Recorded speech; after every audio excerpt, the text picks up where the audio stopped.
The sea mist hangs heavy at dawn, and from it rise the white cliffs of Dover, stark and unyielding against the dark waters. For centuries they have stood as both shield and signal, at once fortress walls and open gates. To those who approached from afar, the cliffs told two stories, one of protection and one of passage. England was never fully apart from the world, nor ever wholly joined to it. Its destiny would be shaped by this duality, by the sea that could both divide and connect. Long before the word England was spoken, the island was home to tribes who tilled its soil and raised their hill forts on ridges. The Celts left their legacy in the landscape, in earthworks and in standing stones, in place, names whispered down through the centuries. Their druids spoke to gods among sacred groves, and their warriors defended their lands with courage, remembered only in fragments. Then came the legions of Rome. Soldiers landed with their standards and discipline, and they carved roads across the island, building towns and walls that bound the land to the empire. London rose as Londinium, fortified and bustling, its streets echoing with the rhythm of Roman law and order. But Rome never wholly conquered the soul of the island. Beyond the walls, Celtic traditions survived, and when the empire faltered, those memories re-emerged. With Rome's retreat came new waves of settlement. Across the North Sea came the Anglo-Saxons, not only raiders but settlers. They razed their villages, cleared their fields, and established kingdoms with names that still ring through history: Northumbria, Mercia, Wessex. Their kings ruled from timber halls, and their laws bound communities in new ways. Language shifted, customs took root. The seed of what would one day be called Englishness was planted. Yet peace was never lasting. By the 9th century, new sails appeared on the horizon, carved with dragons and symbols of the North. The Vikings came first to plunder, then to remain.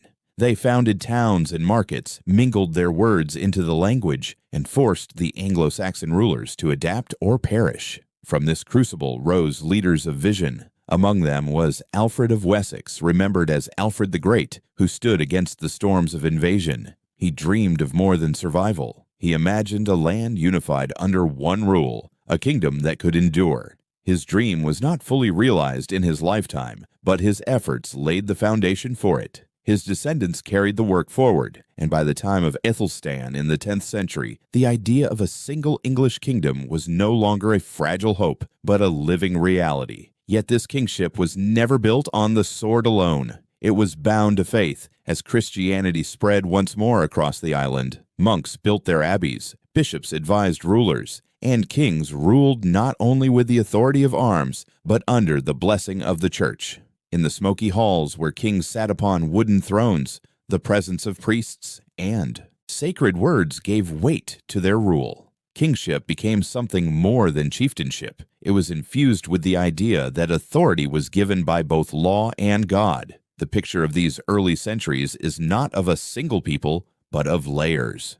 The Celts, the Romans, the Saxons, the Vikings, all came, all fought, all mingled. None erased the others entirely.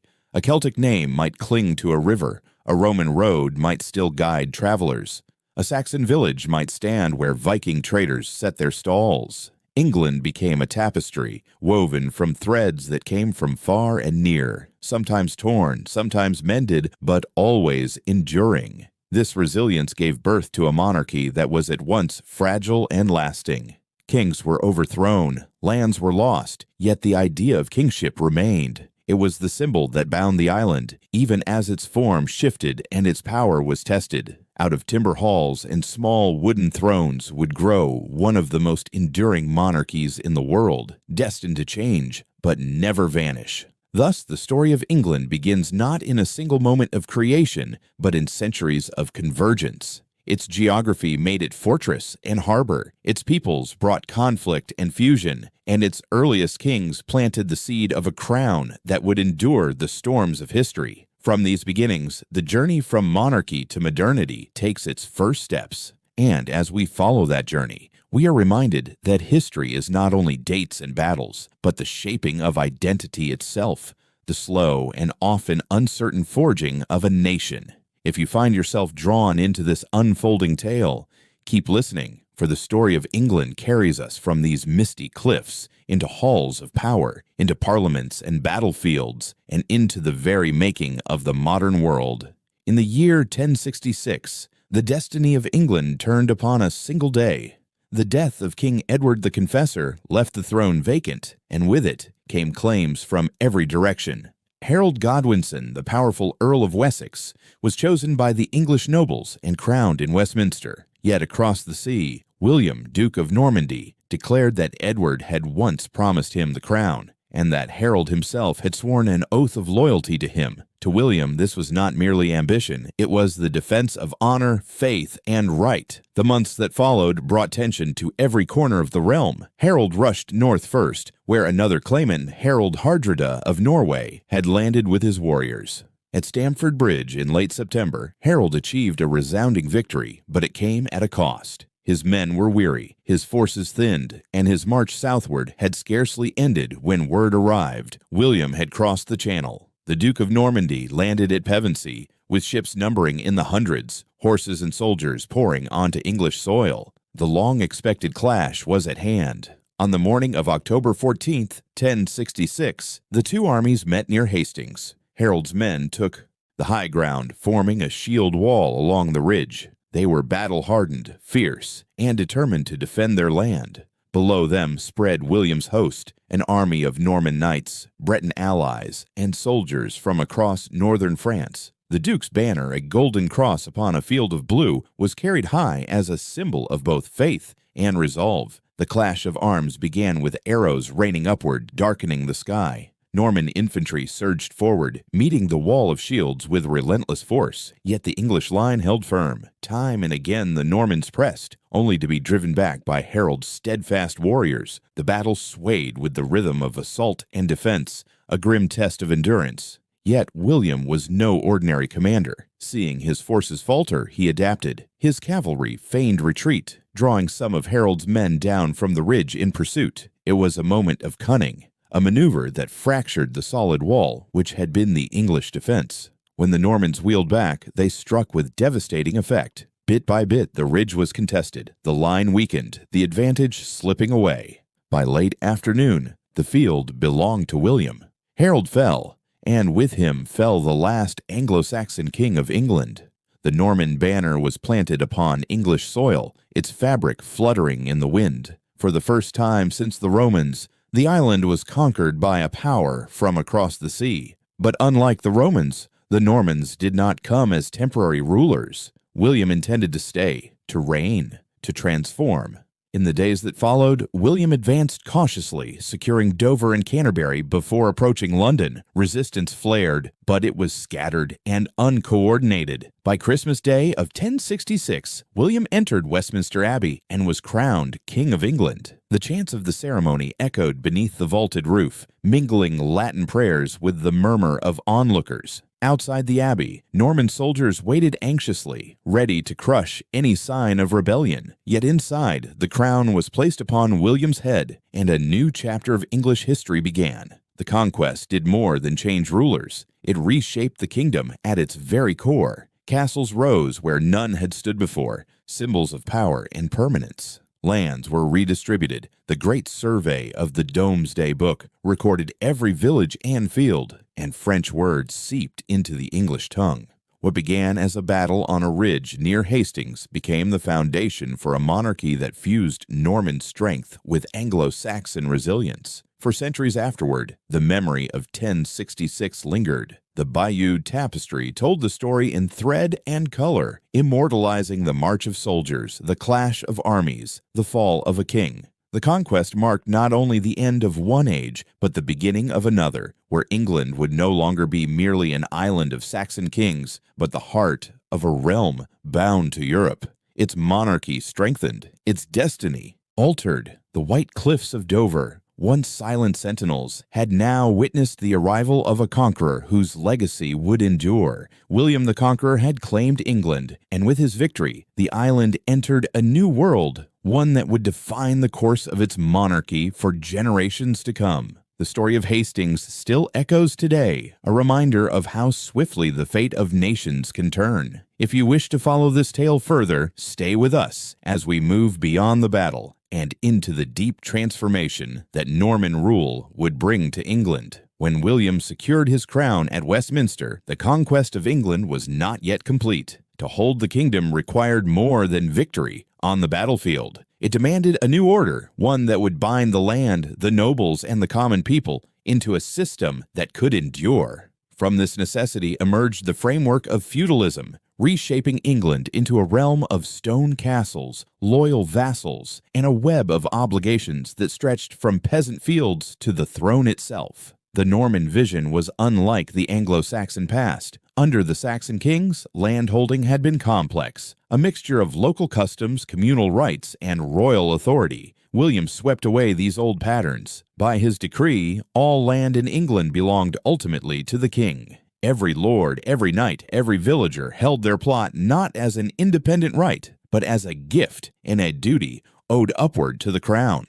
Through this, William ensured that loyalty was not abstract. It was tied directly to the soil, to the very fields that sustained life. To secure his new kingdom, William redistributed the lands of the Anglo-Saxon nobility to his Norman followers. Those who had fought with him at Hastings were rewarded with estates carved from English shires. Old noble houses vanished, replaced by men whose ties were not to local communities, but to the duke-turned-king who had granted them their fortunes. Stone fortresses rose across the countryside, symbols of permanence, towers that watched over rivers, towns, and roads. Unlike the wooden halls of the Saxons, these castles were built to last, visible reminders that a new order had arrived and would not easily be undone. At the same time, William recognized the power of the Church in uniting his rule with the sacred. Norman bishops replaced many of the Anglo-Saxon clergy, and abbeys were rebuilt in the Romanesque style, their thick walls and rounded arches a testament to both faith and power. Monasteries thrived under Norman patronage, copying manuscripts, cultivating land, and reinforcing the idea that the king's rule was blessed by heaven. In the villages, the presence of both castle and church transformed the landscape, giving ordinary men and women a daily reminder of who held power in both earth and heaven. Yet William's genius was not only in conquest or in the symbolic weight of stone and scripture, it was also in administration. He sought to know his kingdom as no ruler had before him. In 1085, faced with the threat of invasion from Denmark, William ordered a great survey of all England. This monumental work became known as the Domesday Book. Teams of royal commissioners traveled through shires and villages, recording every parcel of land, every plow, every head of livestock, and every obligation owed. Nothing was too small to be counted. The result was a vast ledger, a map of wealth and responsibility that gave the crown an unparalleled grip on its resources. To the people of England, the Domesday Book seemed final, unchallengeable, hence its name evoking the Day of Judgment. Just as no soul could escape divine reckoning, no acre of English soil could escape the king's survey. For William, it was a tool of governance and control. He knew who held what, who owed service, and who could be called upon in times of war or need. It was as if the kingdom itself had been bound into a single volume, its lifeblood measured and catalogued. Through feudalism and the Domesday Survey, England was transformed. The old bonds of kinship and custom gave way to a chain of loyalty anchored in the crown. Castles dominated the horizon. Abbeys flourished under Norman rule, and the rhythms of village life were reordered around obligations to lord and king. It was a society both rigid and enduring, built upon hierarchy but stabilized by clear expectations. The Norman transformation of England was not merely about foreign lords taking possession of English soil. It was about imposing a system that would knit together a diverse and often resistant population into one kingdom. The Saxon past was not erased. It lingered in language, in law, in memory, but it was now framed within a structure that placed the king at the center of authority. In the decades that followed, this new order allowed the monarchy to stand firm against challenges, both within and beyond the seas. The stone castles that rose above the fields were not only defenses against rebellion, but also symbols of permanence. The monasteries built under Norman patronage became centers of culture and learning, and the Domesday Book remained a testament to the thoroughness of William's rule, a document unique in Europe for its scope and precision. Thus, the conquest of England did not end with Hastings. It continued in the reshaping of society, in the redistribution of land, in the erection of stone where once there was wood, and in the inscription of names and obligations into parchment that has survived 1,000 years. This was the true consolidation of Norman power, a conquest not only of armies, but of structures, symbols, and the very memory of the realm. The story of William's England reminds us that true power is not only seized in battle, but sustained in the systems built afterward. Stay with us, for the next chapter reveals how the blending of Norman and Anglo-Saxon traditions would give rise to a culture and a kingdom unlike any other in Europe. In the years after William's coronation, England was not simply subdued by force, it was reshaped from within. The conquest had brought not only new rulers, but an entire cultural current flowing across the Channel, where Saxon traditions had long defined the island. Norman influence now pressed forward, yet what emerged was not a simple replacement. It was a fusion, a blending of French and English ways that gave birth to a culture unique in Europe. Language was at the heart of this transformation.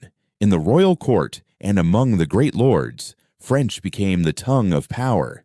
It was the language of law, of diplomacy, of refinement. Latin, already the language of the Church, remained in its sacred place. Yet among the people, the Old English tongue endured. Markets still rang with Saxon words, and the songs of villages carried the rhythms of their ancestors. Out of this coexistence, a hybrid language began to form, one that drew from both Norman French and Old English. Centuries later, this blending would give rise to the English language as we know it. A tongue rich with dualities, where words of everyday life stood beside words of ceremony and law. The same fusion appeared in governance. Norman rulers brought with them a more centralized, hierarchical vision of authority, one shaped by the feudal structures of northern France. Courts and councils adopted Norman practices while still drawing upon Saxon customs that had not been forgotten. The result was a legal tradition that was neither wholly French nor wholly English, but a marriage of both. Norman writs and charters coexisted with Saxon notions of communal responsibility, laying the groundwork for the evolving system of common law.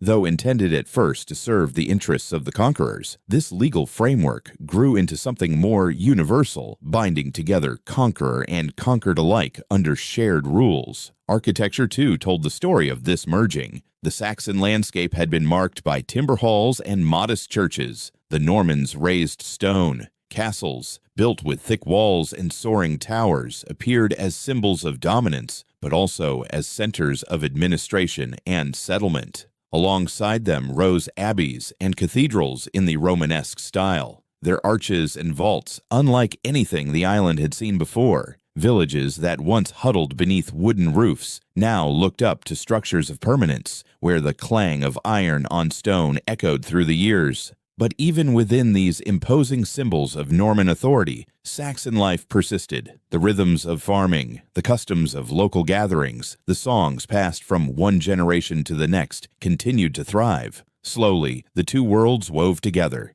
The French-speaking noble might sit in a hall hearing petitions from English-speaking villagers. Clerks recorded judgments in Latin, while outside the church door prayers were spoken in the tongue of the common folk.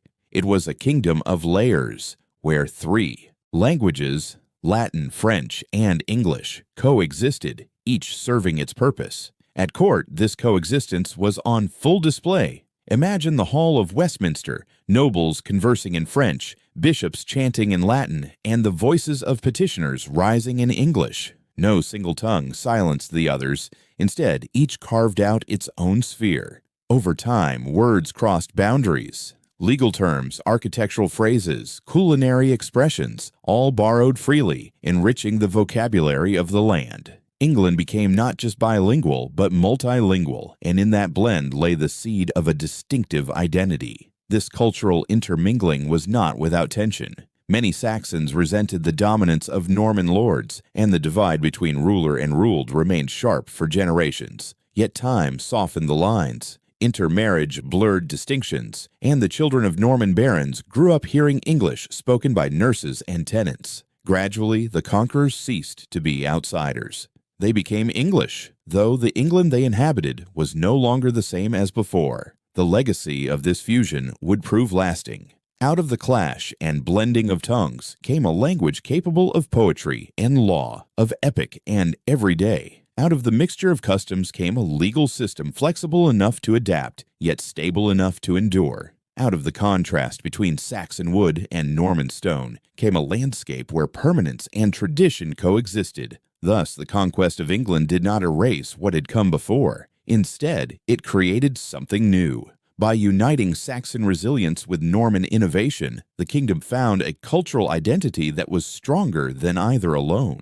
The voices in the royal hall, Latin, French, and English, were not signs of division, but of an evolving unity. They foreshadowed a future in which England would speak with one voice, though shaped by many. The story of Norman England is not only about conquest, but about transformation. If you follow this tale further, you will see how the foundations laid in this era prepared the way for Magna Carta, Parliament, and the long journey from monarchy to modernity. By the early 13th century, the Norman legacy had already transformed England into a kingdom of castles, courts, and codified obligations. Yet beneath the stone and ceremony, tensions brewed. Kings sought ever greater revenues to fund wars in France, while nobles bristled at heavy demands and arbitrary rule. The figure who brought these tensions to a breaking point was John, the youngest son of Henry II and Eleanor of Aquitaine, remembered in history with the telling name of John Lackland.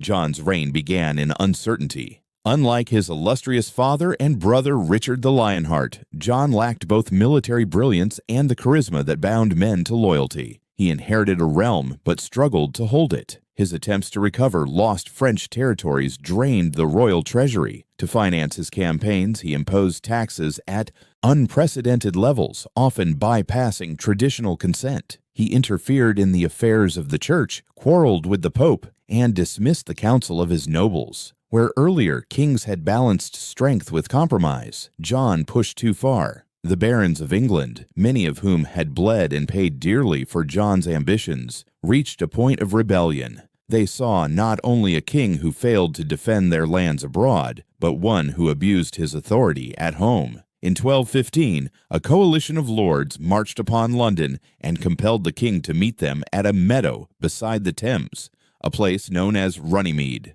There, in June, the most famous negotiation in English history unfolded. On a table lay a sheet of parchment inscribed with demands. This was not a document of revolution, but of restraint. It sought to bind the king within the rule of law, to ensure that no free man could be imprisoned or dispossessed without lawful judgment, and that taxation could not be imposed without consent. It limited arbitrary justice, protected the rights of the church, and asserted that even the monarch was subject to law. John resisted, but his position was weak. With the barons holding London and his authority faltering, he placed his seal upon the parchment. The image is iconic, a wax seal pressed into red, fixed to the bottom of the charter, marking his reluctant agreement. This was Magna Carta, the Great Charter, a document born of conflict but destined to echo across centuries. At the time, its immediate effect was uncertain. John never intended to abide by its terms for long, and civil war soon followed. Yet Magna Carta took on a life of its own. Copies were sent to every shire, proclaimed in cathedrals, and preserved in the memory of the realm. Though often reissued and revised, its principles endured, that the crown was not above the law and that subjects had rights that could not be trampled at will. The meadow of Runnymede thus became more than a site of negotiation. It became a symbol of the English tradition of liberty under law.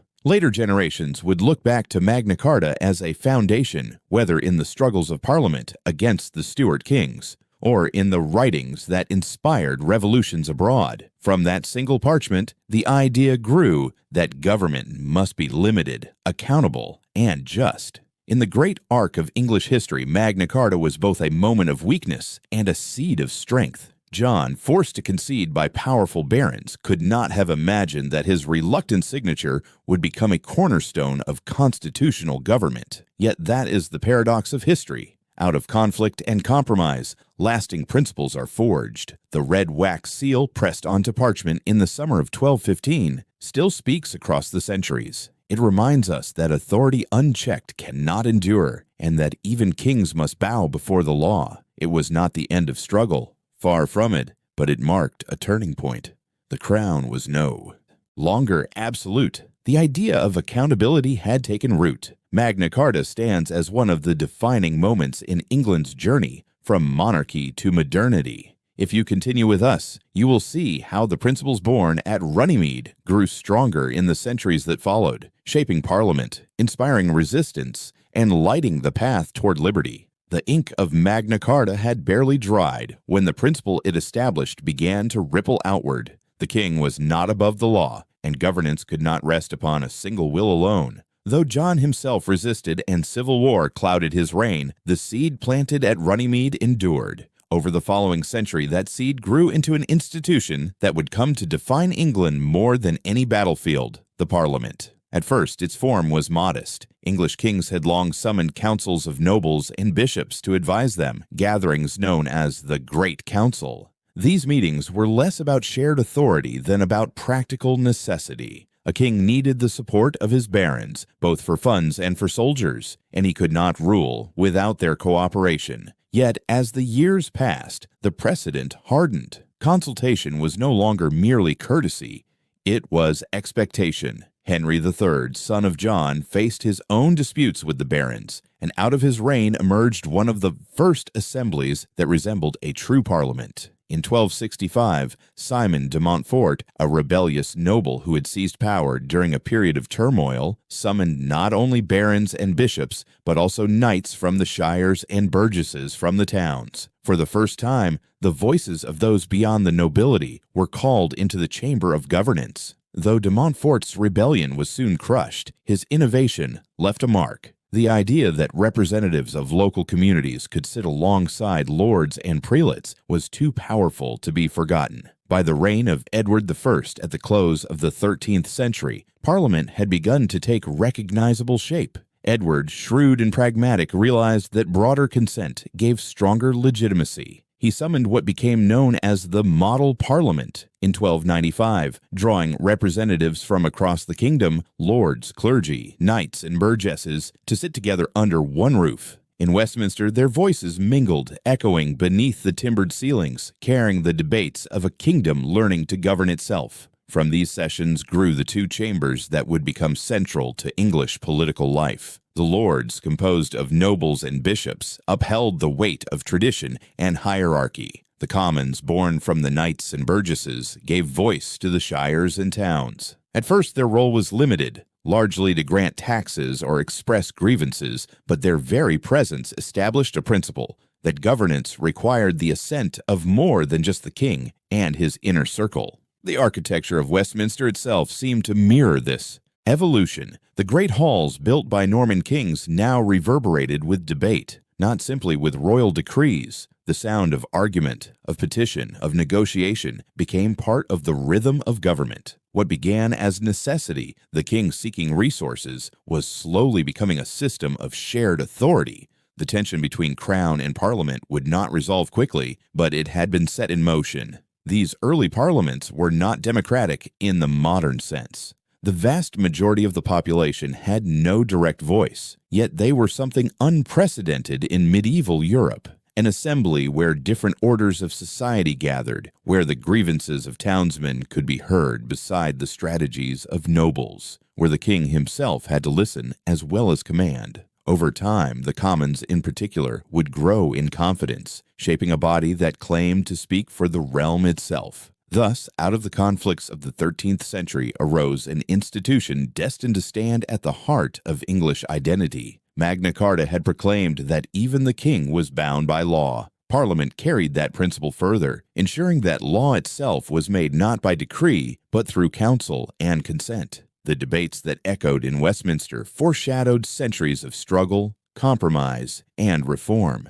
In those halls, under the flicker of torches and the weight of stone, a new rhythm of governance was born. Kings would continue to wield great power, and disputes between crown and council would at times explode into open conflict. But the precedent had been set. England was no longer a land where authority flowed solely from the throne. It was becoming a kingdom where voices rose together, shaping the course of its history in argument as much as in arms. As Parliament slowly took shape within the halls of Westminster, another tradition was taking root in the courts of England, one that would prove just as enduring. If Magna Carta had planted the principle that the king was bound by law, it was the common law that gave substance to that principle in the daily lives of the people. While monarchs wielded their swords to defend borders and assert authority, judges and juries quietly built a system that balanced the blade of power with the scales of justice. The origins of common law lay deep in the Anglo-Saxon past, where local assemblies settled disputes and custom-shaped decisions. But under the Normans, this patchwork of traditions began to evolve into something more unified. Royal judges traveled from shire to shire, hearing cases, recording judgments, and establishing precedents. Over time, these precedents formed a body of law, not written by decree, but discovered in practice. It was common not because it was ordinary, but because it was shared, applied across the kingdom, rather than confined to any one locality. This system offered something profoundly different from the arbitrary rule that so often characterized medieval governance. Instead of relying solely on the whim of lords or the sudden commands of kings, disputes could be resolved by reference to precedent, by appeals to established judgment. A villager, a merchant, a nobleman alike could seek remedy in the king's courts, and while justice was not always swift or equal, the principle was clear. The law itself carried authority, standing alongside the crown. One of the most significant developments was the jury trial. Rather than leaving guilt or innocence to the word of a single judge or the ordeal of trial by combat, the English system increasingly turned to panels of local men sworn to hear evidence and render a verdict. Their presence did more than decide cases. It embodied the idea that the community itself had a role in justice. The voice of ordinary people entered the courtroom, lending legitimacy to decisions and reminding all that law was not the possession of rulers alone. The concept of rights also began to emerge more clearly in this context. Magna Carta had spoken of the liberties of free men, and though that term was narrow in scope at first, it introduced a language that would expand over time. The notion that individuals possessed certain protections, that they could not be imprisoned without cause, that property could not be seized without process, took root in the soil of the common law. Even when monarchs sought to stretch their power, these principles provided a framework within which resistance could be articulated. The metaphor of sword and scales captured this balance well. The sword was the visible sign of royal might, the means by which order was enforced and enemies repelled. But alongside it, the scales represented judgment, fairness, and restraint. One without the other was incomplete. A kingdom ruled only by the sword risked tyranny. One governed only by scales risked weakness. In England, the effort to hold both in balance created a system unlike that of many neighbors on the continent,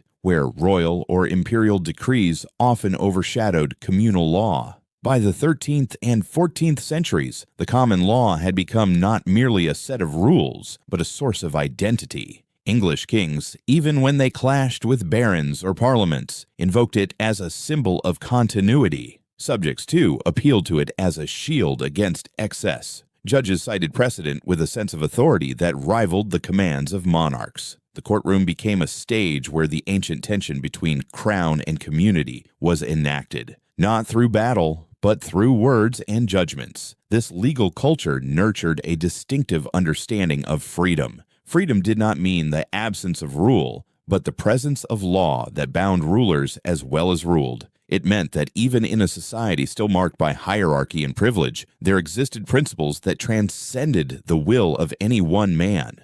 In the centuries ahead, these principles would be challenged, contested, and redefined, yet they would endure. Thus, while kings sat upon thrones and parliaments debated in halls, another foundation of England's journey from monarchy to modernity was being laid in the courts, in the scales of justice and the voices of jurors, in the precedents carefully recorded by scribes, in the language of rights and liberties. A vision of law as guardian of the people began to take form. It would grow into a tradition that not only shaped England but also traveled beyond its shores, carried into the wider world as part of its legacy. the sword and the scales, side by side. This was England's answer to the question of power. One ensured authority, the other ensured restraint. Together, they forged a balance that allowed freedom to emerge not in defiance of law, but because of it. By the 14th century, England and France had become bound in a rivalry that stretched across the Channel, rooted in claims of kingship, dynastic ties, and the ambition to control vast lands. What began as disputes over feudal obligations and inheritance grew into a conflict so long and consuming that it came to be called the 100 Years' War. From 1337 to 1453, generations of kings, nobles, and common soldiers were drawn into a struggle that would reshape both nations and ignite legends that endured long after the battles ended. For England, the conflict began with the claim of Edward III. Through his mother, he asserted a right to the French crown after the Capuchin line failed. To the French, this was intolerable. No English king could sit upon the throne of France. Yet Edward pressed his claim, sending fleets across the Channel and leading armies deep into French lands. At Crécy in 1346 and at Poitiers a decade later, English arms triumphed with unexpected ferocity, their longbowmen sending storms of arrows into the ranks of heavily armored knights. These early victories gave England both confidence and ambition, convincing many that the crown of France might truly be within reach. But war was never constant, and truces gave way to new campaigns. It was not until the reign of Henry V that the conflict reached one of its most dramatic moments. In 1415, Henry sailed to Normandy with a claim as bold as his ancestors and a determination sharpened by his own youth and drive. His army, weary from campaigning, found itself confronted by a vastly larger French force near the village of Agincourt. The odds were starkly against the English, but Henry relied on the weapon that had already defined English warfare, the longbow. As the French advanced across the muddy field, English archers planted their stakes and drew their bows. A rain of arrows darkened the sky, falling in waves upon their enemies. The French, weighed down by armor and hampered by the sodden ground, faltered under the onslaught. Against all expectation, Henry's army achieved a decisive victory. Agincourt became a symbol, celebrated in chronicles and ballads, a testament to the resolve of an outnumbered force and the power of the English bow. Yet the war was not England's alone to shape. In the decades that followed, France found its own champion in a figure as unlikely as she was unforgettable, Joan of Arc. A peasant girl from Domremy, claiming visions of divine guidance, she inspired a fractured France to rally. At Orléans in 1429, she stood alongside soldiers and leaders, her presence breathing new spirit into a weary cause. The French, invigorated, broke through English lines and began to reverse the tide of war. For England, Joan was both a mystery and a threat, a figure whose faith challenged the supremacy of arms. For France, she became the embodiment of hope, the symbol of a nation rising again. The 100 Years' War thus became more than a contest of kings. It was a struggle of identities. To the English, victories like Crécy and Agincourt fed a vision of themselves as warriors chosen to rule beyond their island. To the French, the resistance led by Joan and others defined a spirit of unity against foreign claims. Out of the clash emerged not only new borders, but new senses of nationhood. By 1453, the war's end left France triumphant, its lands reclaimed, its monarchy strengthened. England, though defeated, carried away its own legacies. The longbow and the memory of Agincourt entered its folklore, and the experience of protracted conflict altered its politics, its economy, and its society. The rivalry with France would not disappear, but it had been transformed into something deeper than feudal quarrel, a rivalry between nations. The 100 Years' War was thus both a crucible and a mirror. It revealed the ambitions of monarchs, the endurance of common soldiers, and the power of belief. It was fought with swords and arrows, but also with symbols, crowns, banners, and the courage of a peasant girl who became a saint. For England and France alike, the echoes of the war lingered long after the final battle, shaping their paths through the centuries to come. When the long ordeal of the 100 Years' War drew to its close, England did not find peace. Instead, the realm turned inward, consumed by a dynastic struggle that would tear the crown from one head to another for 3 decades. This was the Wars of the Roses, a contest not between nations but within the royal house itself, where rival branches of the Plantagenet dynasty, the Red Rose of Lancaster and the White Rose of York, fought for supremacy. The roots of the conflict lay in the legacy of Henry VI, a king whose gentle disposition was ill-suited to the stormy politics of the 15th century. His reign, marked by the loss of English possessions in France and financial strain at home, left the nobility restless. Factions coalesced around claims to the throne. The Lancastrians descended from John of Gaunt, and the Yorkists descended from Edmund of Langley. Both traced their bloodlines to Edward III, and both believed their claim to be the stronger. As tensions sharpened, private feuds among nobles grew into open conflict. The realm became a chessboard where alliances shifted and betrayals decided outcomes. Battles erupted. St. Albans in 1455, Towton in 1461, Barnet and Tewkesbury in 1471. Each clash toppled one side only for the other to rise again. In the midst of it all, the throne itself seemed less a symbol of unity than a prize in perpetual dispute, lit dimly in a hall where shadows moved and daggers gleamed. Henry VI, plagued by bouts of incapacity, was overthrown by Edward, Duke of York, who took the crown as Edward IV. His rule brought temporary stability, but the conflict was not ended. Lancaster's banner rose again under Queen Margaret of Anjou, a woman of formidable determination. She rallied forces in her husband's name, only to be defeated in turn. Victory and loss cycled endlessly, and the people of England, weary of the struggle, saw the crown pass back and forth as if it were no more than a bauble contested by restless lords. The imagery of the roses came to embody the conflict itself. The Red Rose of Lancaster and the White Rose of York were not merely badges, but symbols of loyalty and defiance, stitched into banners, worn upon armor, invoked in oaths. To later generations, the image of a divided garden, roses of red and white entwined in bitter struggle, captured the sense of a kingdom at war with itself. Yet even in this darkness, personalities shaped the story. Edward IV proved a capable ruler, restoring order and strengthening the crown during his reign. But after his death, the succession fell to his young sons, the princes in the Tower, whose fate remains one of history's most haunting mysteries. Their uncle Richard, Duke of Gloucester, seized power as Richard III. To his supporters, he was a strong hand needed in turbulent times. To his enemies, he was the usurper who had stolen a crown through treachery. The cycle of rivalry culminated at Bosworth Field in 1485, where Richard III faced the forces of Henry Tudor, a Lancastrian claimant with a tenuous bloodline but powerful allies. Richard fell in the clash, and Henry emerged victorious. Crowned as Henry VII, he united the roses through marriage to Elizabeth of York, symbolically binding red and white into the Tudor rose. In that union lay the promise of peace after decades of turmoil. The Wars of the Roses revealed the fragility of monarchy when dynastic legitimacy was contested. It showed how the crown could become a shadowed object, fought over in darkness rather than shining as a beacon of stability. Yet out of the conflict emerged renewal. The Tudors forged a dynasty that would dominate the 16th century, giving England rulers of strength and vision. Thus, the wars were not only about roses or rival houses.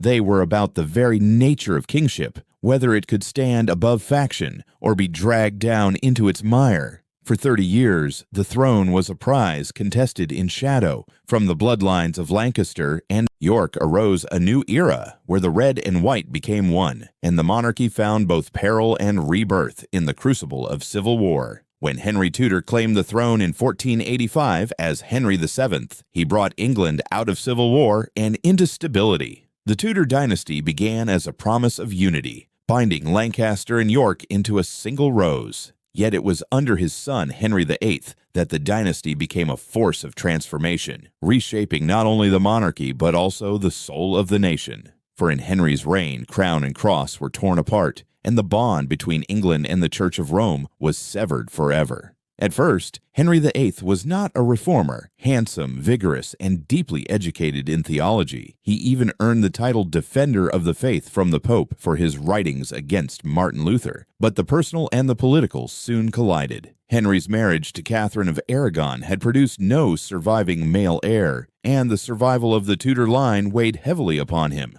Convinced that divine displeasure had cursed his union, Henry sought annulment. Rome, however, would not grant it. The Pope, under pressure from Catherine's nephew, the powerful Emperor Charles V, refused to release the king from his vows. What began as a matter of succession spiraled into a revolution of faith and governance. Determined to secure his dynasty and his authority, Henry broke with the papacy. Through a series of acts passed by Parliament in the 1530s, he declared himself supreme head of the Church of England. No longer would appeals be made to Rome. The authority of the crown was to be both temporal and spiritual. The image is striking. The throne and the cross, once entwined, now divided, each claimed by the same hand. This rupture was more than symbolic. Monasteries that had stood for centuries were dissolved, their lands and wealth absorbed into the crown or granted to loyal subjects. Stone by stone, abbeys were stripped, their treasures carried away, their silence echoing the end of an age.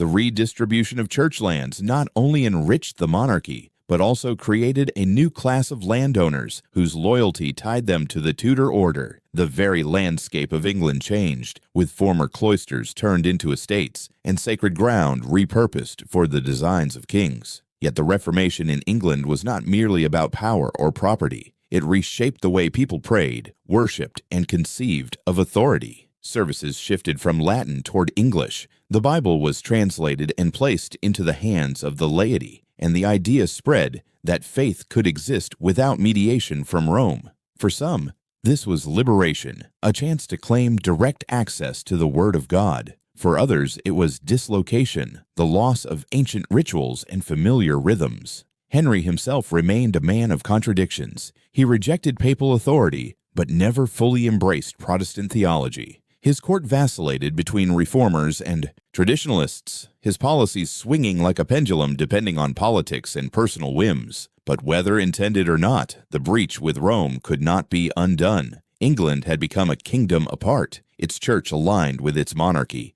its identity redefined in opposition to papal power. The consequences would ripple through generations. Under Henry's children, Edward VI, Mary I, and Elizabeth I, the struggle between Protestant reform and Catholic tradition would convulse the nation, at times violently, at times with compromise. The Reformation was not a single act, but an unfolding process, one that touched every parish, every household, every conscience. Still, the moment of Henry's break with Rome stands as a turning point. It redefined the very relationship between ruler and ruled, between crown and altar. The symbolism of a throne and a cross torn apart captures the drama of a kingdom remade.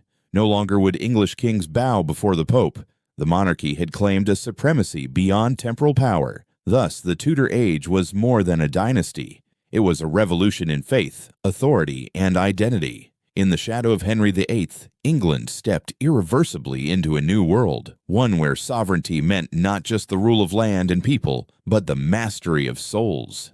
Elizabeth, daughter of Henry VIII and Anne Boleyn, ascended the throne in 1558 after years of turmoil that had left the nation weary of both war and religious division. At her coronation, few could have imagined that her reign would become known as England's Golden Age.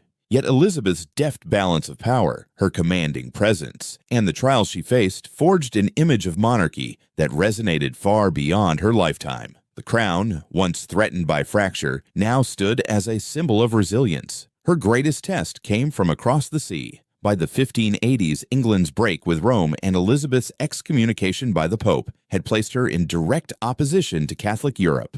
Chief among her enemies was Philip II of Spain, whose empire stretched across continents. For Philip, Elizabeth was both a heretic and a political threat, especially as English ships captained by men like Francis Drake raided Spanish treasure fleets. The tension mounted until Philip launched his great gamble, the Spanish Armada, a fleet of over 100 ships sent to subdue England and restore Catholic rule. In the summer of 1588, sails darkened the horizon. The Armada advanced in a crescent formation, immense and disciplined, carrying thousands of soldiers and the hopes of empire. Against it stood England's smaller navy, faster and more maneuverable, led by Drake, Howard, and Hawkins. Battles raged in the Channel, cannon fire thundering across the waters, flames lighting the night as fireships were sent against the Spanish lines. The seas became a theater of endurance and ingenuity, where English seamanship turned disadvantage into advantage.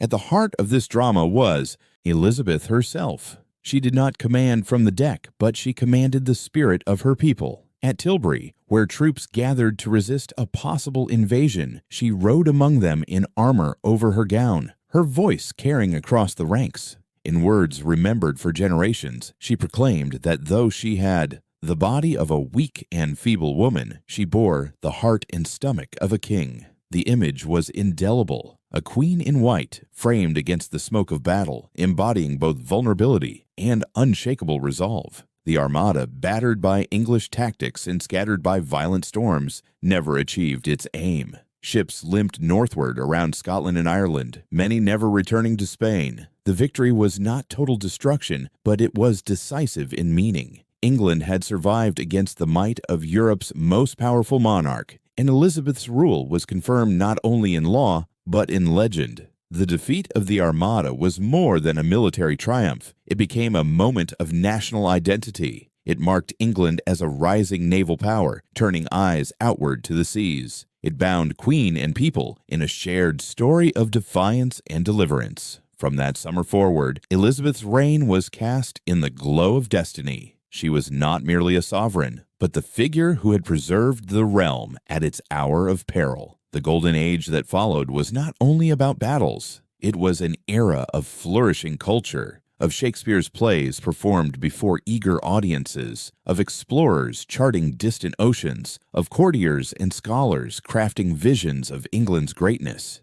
Yet the beating heart of it all was the image of Elizabeth, a monarch both restrained and commanding, who refused marriage to keep her throne undivided, who cultivated symbolism as carefully as policy, who became known as the Virgin Queen.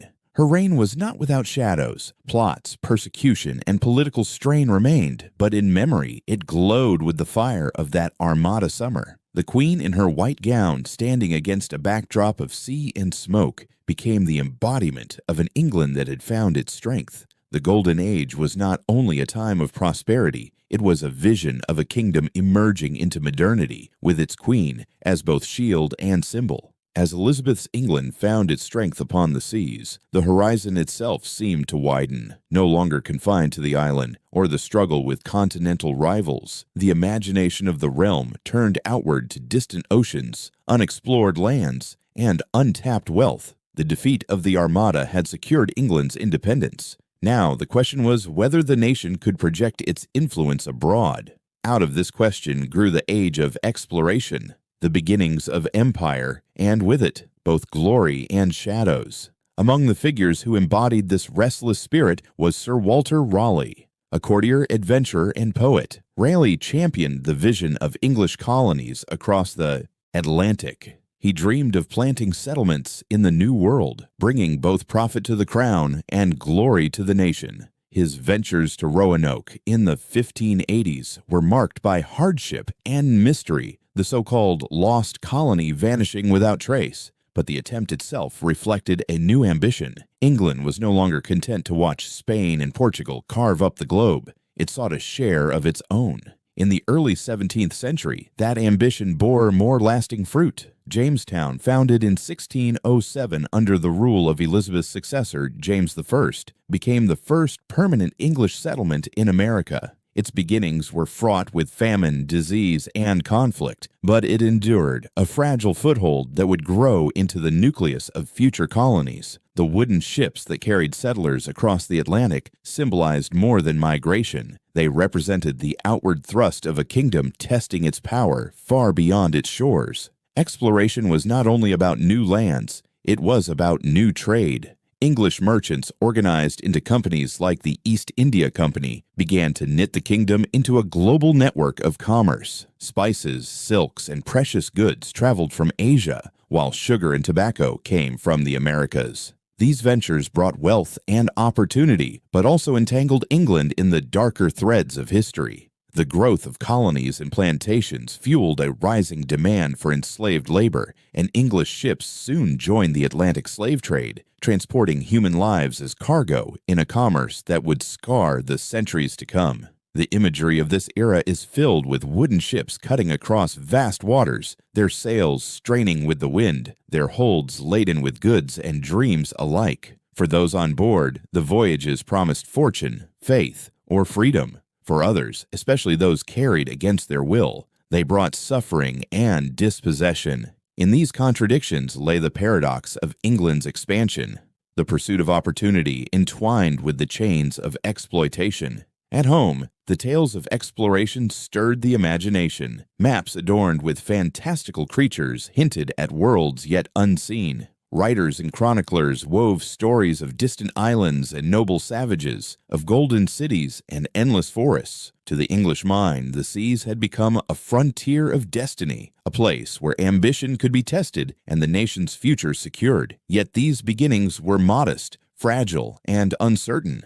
Colonies might vanish, voyages might fail, fortunes might be lost in storms or in the courts of foreign kings. Still, the momentum was irreversible. From the late Tudor court through the Stuart reigns, England's identity became increasingly tied to the ocean, to trade, and to the far-flung settlements that would, in time, form an empire. Thus, the Golden Age was not only a time of cultural brilliance or naval triumph, it was also the dawn of expansion, where the wooden hulls of English ships carried both hope and contradiction across the waves. In their sails lay the promise of riches, in their shadows the burdens of empire, and in this duality, England began its long transformation from a kingdom of an island into a power whose reach extended around the world. While English ships ventured into uncharted oceans, another voyage unfolded at home. A voyage of the mind and spirit. The Elizabethan age was not only an era of sails and colonies, but also of words, music, and art. In London and across the kingdom, a cultural flowering transformed England into a beacon of creativity, its light carried not by armies or merchants, but by poets, playwrights, and dreamers who gave voice to the human soul. At the center of this flowering stood William Shakespeare. Born in Stratford-upon-Avon, he arrived in London in the 1590s, a provincial newcomer to a city teeming with ambition. The capital pulsed with energy, markets thronged with traders, taverns echoed with songs, and playhouses drew crowds of all ranks. It was here, in this ferment of life, that Shakespeare and his contemporaries, Marlowe, Johnson, Spenser, created works that would endure across centuries. The stage became the mirror of the age. In the wooden O of the Globe Theatre, under open skies, actors spoke words that revealed the depths of kings and clowns alike. By the flicker of torches and the glow of daylight, audiences were transported to Verona, Elsinore, or the battlefields of Agincourt. They wept with Juliet, pondered with Hamlet, cheered with Henry V.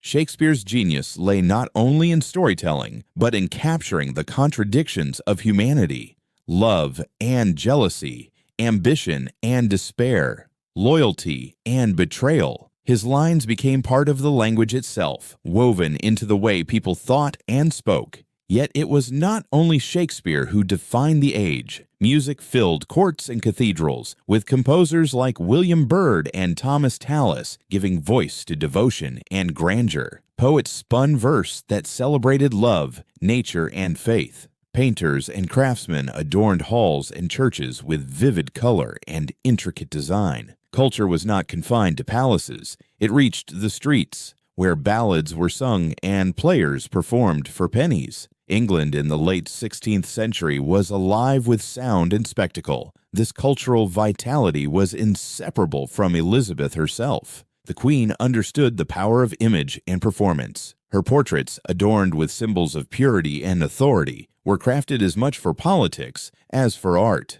At court, pageants and masks blended theater with diplomacy, impressing foreign visitors and binding her nobles to the mystique of her reign.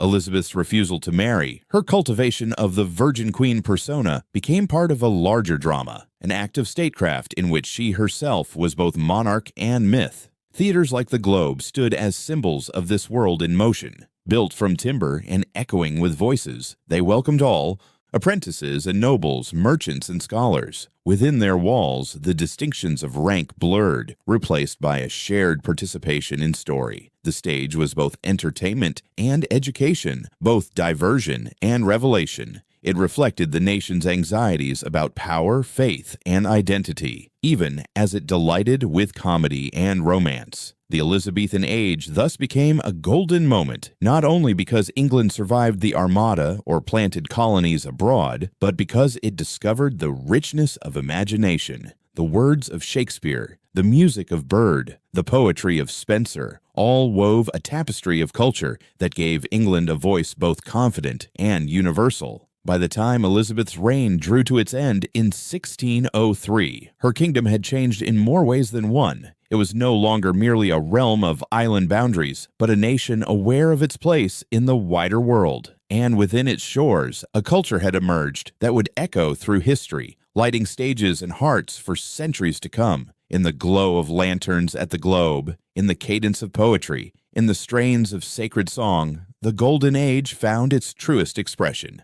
Not only in the victories of fleets, but in the triumph of the imagination, England entered modernity with a legacy of words and music that continues to shape the human spirit. Under the reign of Elizabeth, England had found its strength on the seas and in the flowering of its culture, but her death in 1603 closed the Tudor chapter and opened a new age of uncertainty. The crown passed to the Stuart line, with James VI of Scotland becoming James I of England, and in this transfer of power lay the seeds of conflict that would alter the kingdom more profoundly than any battle with foreign foes. James, the son of Mary Queen of Scots, was a scholar king, eloquent in speech and confident in theory. He believed in the divine right of kings, that monarchs were appointed by God and answerable only to him. But England was not Scotland. The English Parliament, forged by centuries of precedent and sharpened by Elizabeth's careful balancing act, was no mere ceremonial council. It was a body with expectations, privileges, and a growing sense of authority. When James declared that kings were little gods on earth, he did not awe his subjects so much as alarm them. Tensions grew quickly. Parliament sought to assert its role in taxation law and religious oversight. James pushed for conformity to his vision of the Church of England, angering Puritans who pressed for further reform and antagonizing those who feared he leaned too closely toward Catholic traditions. His writings, his speeches, his insistence on his prerogative, all revealed a man out of step with the increasingly assertive Commons. Though his reign never collapsed into open conflict, it left behind a legacy of mistrust and unfinished quarrels. When his son Charles I ascended the throne in 1625, those quarrels flared into open fire. Charles inherited both the belief in divine right and the stubbornness of conviction. Unlike his father, he lacked flexibility and patience. Reserved, private, and proud, Charles carried himself with dignity, but rarely with compromise. He demanded subsidies for costly wars against Spain and France, yet Parliament resisted, weary of waste and suspicious of his motives. The Petition of Right in 1628 sought to bind him. It declared that taxes required parliamentary approval and that subjects could not be imprisoned arbitrarily. Charles gave his assent, then promptly ignored its spirit. A year later, in frustration, he dissolved Parliament altogether and began what would be remembered as the personal rule, 11 years of governing without the Commons. During this time, he raised revenue through controversial means, such as the levying of ship money beyond traditional bounds. More provocative still were his religious policies, crafted with Archbishop Laud, which sought to impose uniformity on worship and emphasize ceremonial practices that many Protestants associated with Catholicism. Resistance brewed in parishes and pulpits, but Charles pressed forward, convinced he was defending the true church. When he attempted to enforce his religious reforms in Scotland, rebellion broke out. Lacking funds to quell the unrest, Charles was forced to summon Parliament once more in 1640. What returned was no submissive body but the Long Parliament, determined to limit the king's power. In its chambers, members attacked his advisors, dismantled elements of his authority, and demanded reforms. The king, perceiving insolence, attempted to arrest 5 leading members in 1642.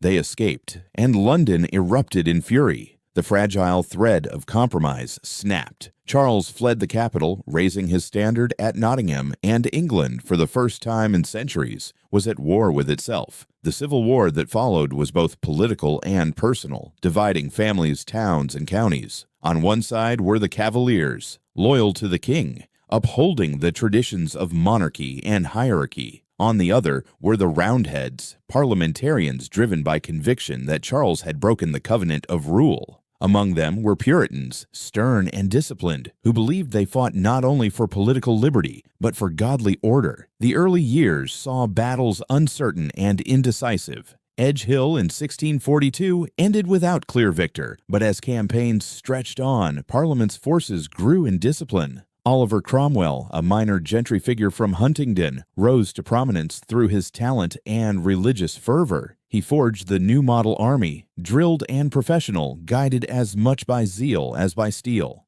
At Marston Moor in 1644, at Naseby in 1645, the king's forces were broken. By 1646, Charles was in captivity, though intrigue still swirled as he sought to play his captors against one another. Parliament wrestled with its own divisions. Moderates sought settlement with the king, while radicals demanded deeper change. Charles, elusive and unyielding, betrayed every side by secret plotting. In 1649, after years of exhaustion and failed negotiations, he was brought to trial in London. Never before had an English monarch faced judgment from his subjects. The charge was stark: treason against his people. Charles carried himself with composure, insisting he ruled by God's authority. But the verdict was inevitable. He was condemned. The day of his execution became etched into history. The king, who had claimed divine right, brought low by mortal judgment. When his life ended on the scaffold, the monarchy itself seemed to dissolve. England was declared a commonwealth, a republic. At first, Parliament sought to govern, but faction and quarrel soon paralyzed it. Cromwell, pragmatic and convinced of divine mission, dismissed assemblies when they faltered. In 1653, he assumed the title of Lord Protector, ruling with authority that resembled kingship, though he denied the name. His regime sought to impose order and godliness, closing theaters, restricting festivals, and enforcing moral codes. Abroad, he projected England's power, sending fleets to assert dominance in trade and colonization. At home, he governed with stern hand, respected by some, feared by many. Yet the Republic sat uneasily upon the English tradition. When Cromwell died in 1658, his son Richard proved incapable of leadership. Disillusionment spread, and the cry for stability grew louder. By 1660, the monarchy was restored in the person of Charles II, son of the executed king. The restoration returned pageantry and pleasure to court life. Theaters reopened, music flourished, and laughter returned to London. Yet beneath the gaiety, suspicion lingered. Charles II was politically astute, careful to balance factions, but his Catholic sympathies raised concern. His brother James, who succeeded him in 1685, heightened those fears. James II was open in his Catholicism, determined to grant toleration to his co-religionists and to expand royal prerogative. He placed Catholics in high offices, dismissed opposition, and issued declarations suspending laws by royal authority. To a Protestant kingdom wary of absolutism, these acts appeared as betrayal. Memories of civil war still haunted the land, and whispers of despotism spread quickly. When James's queen bore a son in 1688, securing the prospect of a Catholic dynasty, leading nobles took action. 7 men representing the anxieties of Parliament and the nation secretly invited William of Orange, husband to James's Protestant daughter Mary, to intervene. William landed at Torbay with a fleet of Dutch ships. As he advanced, support for James evaporated. The king, abandoned by key allies and deserted by many, fled into exile. In that moment of flight, the throne stood vacant. Parliament declared that James had abdicated, and it offered the crown jointly to William and Mary. They accepted under conditions enshrined in the Bill of Rights of 1689. This document laid out principles that would define English governance. The monarch could not suspend laws, levy taxes, or maintain an army in peacetime without parliamentary consent. It guaranteed the right of subjects to petition, affirmed the independence of parliamentary debate, and enshrined liberties that limited royal power permanently. The event came to be known as the Glorious Revolution, not because it lacked peril, but because it seemed to vindicate the triumph of law over arbitrary rule. No longer was kingship the unchallengeable gift of God. It was now conditional upon the will of the people's representatives. The imagery was powerful, an empty throne filled not by inheritance but by parliamentary invitation, a Dutch flag entering London as a banner of change, and a crown placed upon rulers who accepted the limits of their authority. Thus, by the end of the 17th century, England had passed through storms of conflict, civil war, regicide, republic, restoration, and revolution. Each stage reshaped the monarchy, not abolishing it, but redefining it. The Stuarts had sought to claim the sword of divine right, but they had been forced to yield to the scales of law. Out of this crucible emerged a constitutional monarchy where the crown remained a symbol of unity, but real power required balance with Parliament. From Magna Carta to the Bill of Rights, the long arc of English history bent toward the principle that sovereignty did not rest solely in the hands of one. Kings might reign, but they could not rule unchecked. The 17th century, with all its turmoil and transformation, marked the true beginning of modern England, a kingdom no longer defined only by monarchy, but by a constitutional order that would echo far beyond its shores. The 17th century had ended with a revolution that reshaped the monarchy, binding it to the principles of Parliament and law. As the 18th century dawned, England, now united with Scotland under the Act of Union in 1707 to form Great Britain, entered an age of both reason and empire. The turbulence of civil war and religious strife gave way to new energies, intellectual, commercial, and technological, that would transform the kingdom into the first modern power. It was a transformation that began in the minds of thinkers, extended across the oceans, and culminated in the factories and railways of the Industrial Revolution. The Enlightenment, often described as the Age of Reason, found fertile ground in Britain.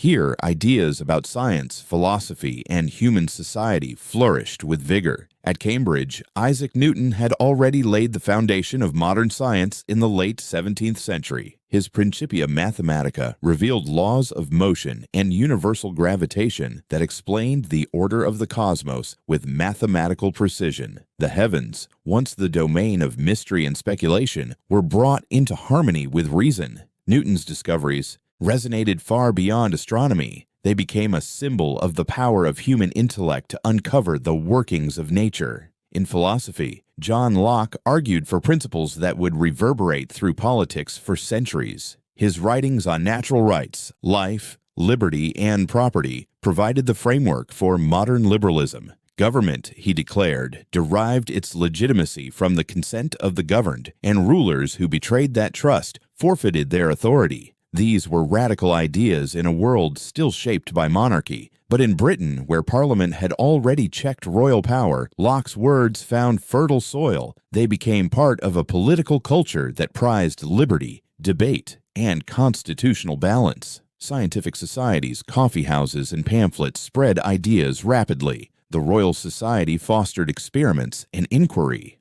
London's print culture carried essays, treatises, and debates to a literate public hungry for knowledge. The Enlightenment was not confined to universities or courts. It seeped into the fabric of daily life. Ordinary men and women, merchants and artisans engaged in discussions about progress, reason, and improvement. Britain was becoming a nation where ideas mattered as much as arms, where reason and commerce intertwined. Yet it was not only in thought that Britain expanded. Across the oceans, the Union Jack began to circle the globe. The 18th century saw the rise of the British Empire, a maritime power built upon trade, conquest, and colonization. In the Caribbean, sugar plantations enriched merchants and fueled a global market. In North America, settlements grew along the eastern seaboard, forming societies that blended English traditions with New World realities. In India, the East India Company transformed from a trading corporation into a territorial power, seizing control of regions and weaving local rulers into its vast web of influence. The imagery of the age is that of a globe slowly spinning, its surface marked with red as British dominions spread outward. Ships carried goods, settlers, and soldiers. They also carried enslaved Africans across the Atlantic, bound for plantations that underpinned the wealth of empire. The profits of sugar, tobacco, and cotton were inseparable from human suffering, a paradox at the heart of imperial greatness. For many in Britain, the empire was a source of pride, proof that their island had become the center of a world system. For others, it was a source of unease, as debates about morality and liberty clashed with the realities of bondage and exploitation. Wars punctuated this expansion. Britain clashed with France across continents in a series of global conflicts. The 7 Years' War in the 1750s and 1760s confirmed Britain's naval supremacy and left it dominant in India and North America. Yet victory brought strain. The cost of empire fueled taxation and discontent, leading to rebellion in the American colonies. By the end of the century, Britain faced both triumph and loss. An empire strengthened in Asia and the Caribbean, yet fractured in America. The Union Jack still flew across oceans, but the empire was not unchallenged. Amidst these global shifts, a quieter revolution stirred at home, one that would prove more transformative than any battle or treaty. In workshops and coal mines, in the minds of inventors and mechanics, the Industrial Revolution began. At first, its changes seemed modest: new machines to spin thread, water wheels to power looms. But soon, the steam engine, perfected by James Watt in the late 18th century, unleashed a wave of transformation. No longer dependent solely on natural forces like wind or water, industry could now harness power on demand. Factories rose across towns and cities, their chimneys belching smoke into skies once clear. In Manchester, Birmingham, and the valleys of Wales, landscapes shifted from green fields to blackened skylines. Workers crowded into mills where machines clattered ceaselessly, weaving cloth at speeds unimaginable in cottage workshops. Coal became the lifeblood of this new economy, dug from deep pits and fed into furnaces that roared with heat. Ironworks, shipyards, and workshops multiplied, creating the infrastructure of modern industry. The steam engine did more than power factories. It set wheels turning across the land. Railways began to cut through countryside, linking towns and ports with iron tracks. Trains carried goods and passengers at speeds that astonished contemporaries. What had once been a journey of days could be completed in hours. The rhythm of life quickened, tethered now to the whistle of locomotives and the schedules of industry. This transformation brought prosperity, but also hardship. Britain became the workshop of the world, its goods exported across continents. Wealth flowed into cities, fueling banks, markets, and new forms of capital. Yet for the workers who toiled long hours in dimly lit factories, the price was high. Children labored at looms, families crowded into slums, and the gap between rich and poor widened. Reformers and writers began to speak of the human cost of progress, even as politicians celebrated national wealth. The Industrial Revolution was not merely economic, it reshaped society. It created a new working class forged in mills and mines, and a new middle class enriched by commerce and industry. It altered the relationship between land and labor, between time and productivity. It brought both wonder and anxiety, as Britain stood at the threshold of a world utterly changed. The smoke over Manchester was both a sign of prosperity and a portent of new struggles to come. Thus, in the 18th and early 19th centuries, Britain passed through 3 revolutions at once: intellectual, imperial, and industrial. Newton and Locke had opened the mind to reason and rights. The empire had extended Britain's reach across the globe, binding its fate to distant lands. And the steam engine had transformed daily life, ushering in an age of machines. Together, these forces propelled Britain into modernity, making it the first industrial power and a model for others to follow. The kingdom that had once been an island fortress beset by rivals and internal strife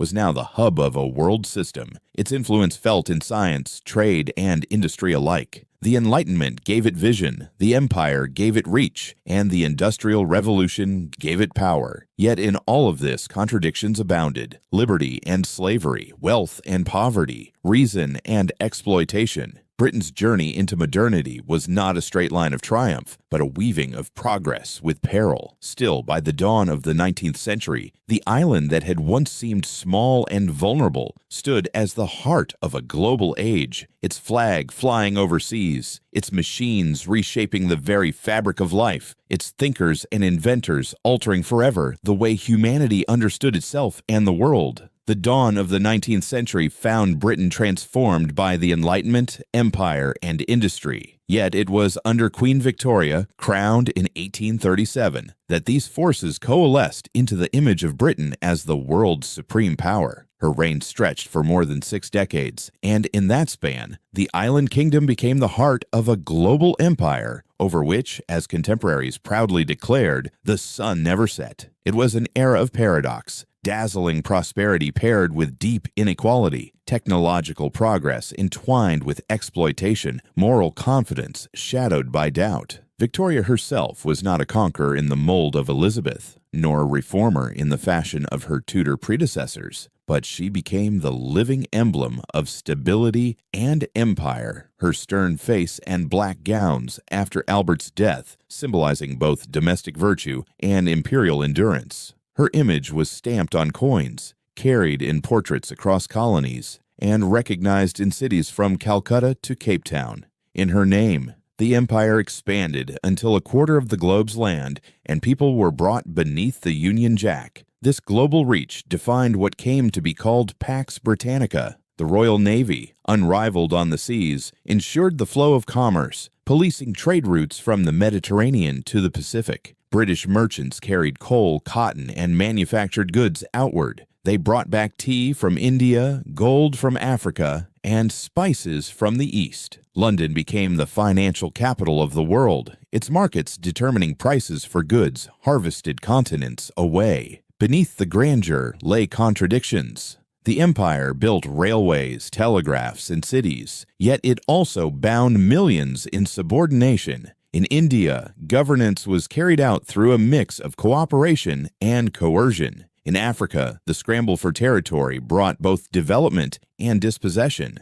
At home, the Victorian age fostered reforms. Factories drew laborers into cities, prompting debates about health, housing, and education. Social reformers pressed for child labor laws, for clean water and sanitation, for expanded suffrage. The parliamentary system tested in earlier centuries now evolved to accommodate a more democratic spirit. By the close of the century, Britain had extended the vote to broader segments of its male population, setting the stage for further change in the 20th century. Yet the empire abroad and the industry at home seemed to reinforce each other. Coal mined in Wales powered ships in India. Cotton picked in America or India was spun in Manchester mills. The empire and the Industrial Revolution became interlocked gears of a single vast machine. When Victoria died in 1901, the empire mourned and the Edwardian age began. But the 20th century brought storms that shattered the illusion of perpetual stability. In 1914, Europe slid into catastrophe. The assassination of Archduke Franz Ferdinand in Sarajevo lit the spark, but the fire had long been prepared. Rival alliances, imperial competition, and militarism drew Britain into the First World War. For Britain, the war meant the mobilization of an entire society. Young men were sent to France, where trench lines scarred the fields of Flanders and the Somme. There, under gray skies and endless barrages, life became a test of endurance. Soldiers lived in mud, facing artillery bombardments and gas attacks. Progress was measured not in miles but in yards, purchased at terrible cost. The nation, watching from afar, was drawn into mourning.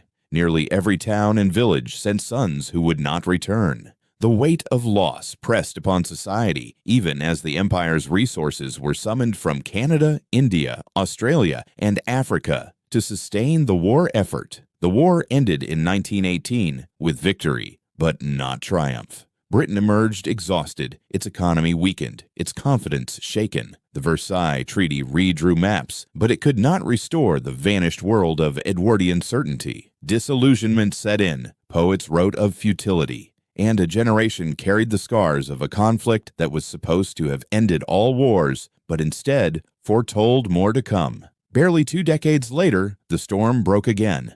In 1939, after the rise of Nazi Germany and the failure of appeasement, Britain found itself at war once more. The early years tested the nation's very survival. France fell swiftly in 1940, leaving Britain alone against Hitler's war machine. Across the Channel, the beaches of Dunkirk became the stage of evacuation, as hundreds of thousands of soldiers were brought home in a desperate flotilla of naval and civilian vessels. Churchill, newly appointed Prime Minister, gave voice to defiance. His words over the radio, "We shall fight on the beaches, we shall never surrender," became a lifeline to a people standing alone.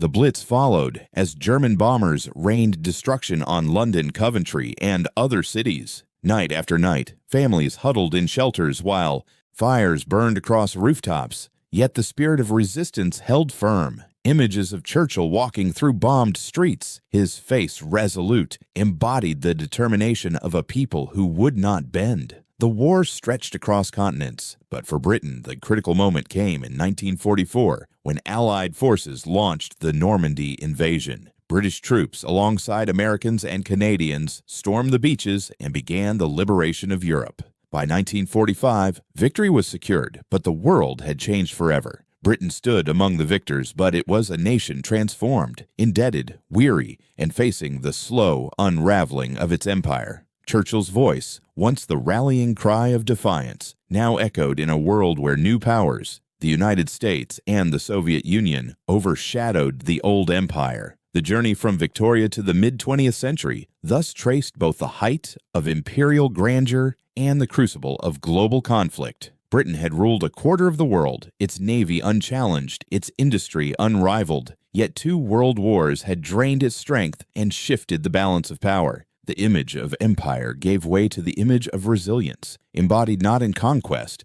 but in survival. Through it all, Britain's identity evolved. The Victorian dream of unending progress yielded to the sobering lessons of modern war. The empire of railways and telegraphs gave way to the nation of shelters and ration books. Yet in its endurance, in its ability to adapt, the island continued to play a role greater than its size. The voice of Churchill, the sight of Spitfires over the Channel, the memory of soldiers in trenches and on Normandy's shores, these became the defining images of Britain in the modern age. By the mid-20th century, the country stood at a crossroads. It had seen the zenith of its empire and the nadir of near defeat. It had inspired through its resilience and contributed decisively to the shaping of the modern world. From Victoria's empire, where the sun never set, to Churchill's island fortress standing against tyranny, Britain's story had become inseparable from the wider story of humanity's struggle with power, liberty, and survival. The 20th century would bring new challenges, decolonization, economic change, and the reshaping of society. But the legacy of this era remained, a nation that had faced both the heights of glory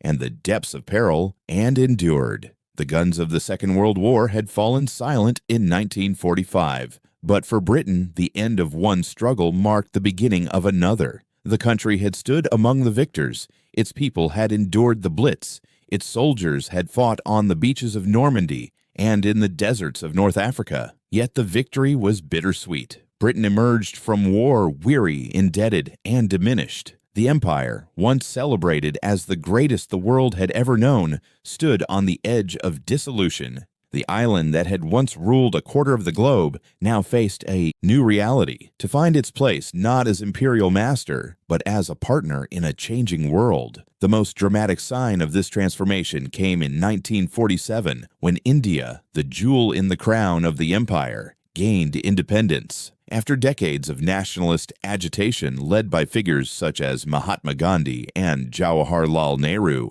Britain relinquished its hold. The partition of India into India and Pakistan was accompanied by upheaval, but the principle was clear. Empire could not endure against the tide of self-determination. Within a generation across Africa, the Caribbean, and Asia, colonies sought and achieved independence. The red on the map of the world receded. Out of the ruins of empire, however, a new institution was born, the Commonwealth of Nations. It was no longer a hierarchy of ruler and subject, but a voluntary association of equals. Former colonies, now sovereign states, chose to maintain ties with Britain and with each other. The Commonwealth became a symbol of continuity without domination, a family of nations linked by history, language, and shared institutions. Where once the Union Jack had flown as a mark of control, it now flew alongside new flags in stadiums, parliaments, and schools as a gesture of connection in a post-imperial age.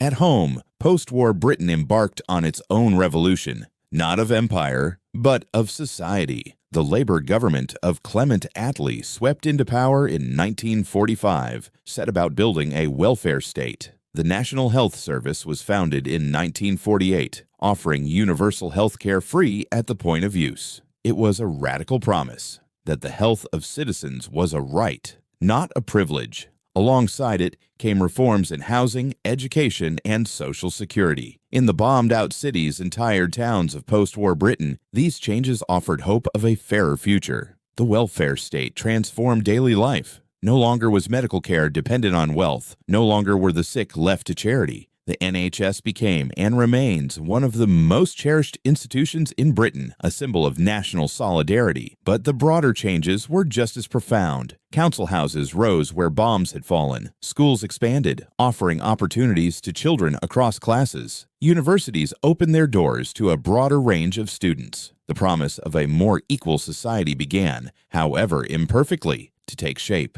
Immigration also reshaped Britain in these decades. From the late 1940s onward, people from the Caribbean, South Asia, and later Africa arrived to rebuild the post-war economy. The Windrush generation, named for the ship Empire Windrush that docked in 1948, became pioneers of a new multicultural Britain. They faced prejudice and hardship, but their contributions in factories, hospitals, and transport were vital. Over time, their culture, music, food, faith wove itself into the fabric of British life. Britain was no longer only the land of Shakespeare and Churchill, it was also the land of reggae and curry. Houses, of mosques and temples, of voices speaking dozens of languages in London's streets. These changes brought challenges as well as vitality. Debates about immigration, race, and identity tested the nation's sense of itself. Yet the very resilience of British democracy allowed space for these struggles to unfold. Through protest, legislation, and conversation, Britain groped its way toward a new identity. Not an empire ruling over others, but a diverse society attempting to live together under shared principles of law and liberty. Through all this upheaval, one figure provided continuity: Queen Elizabeth II.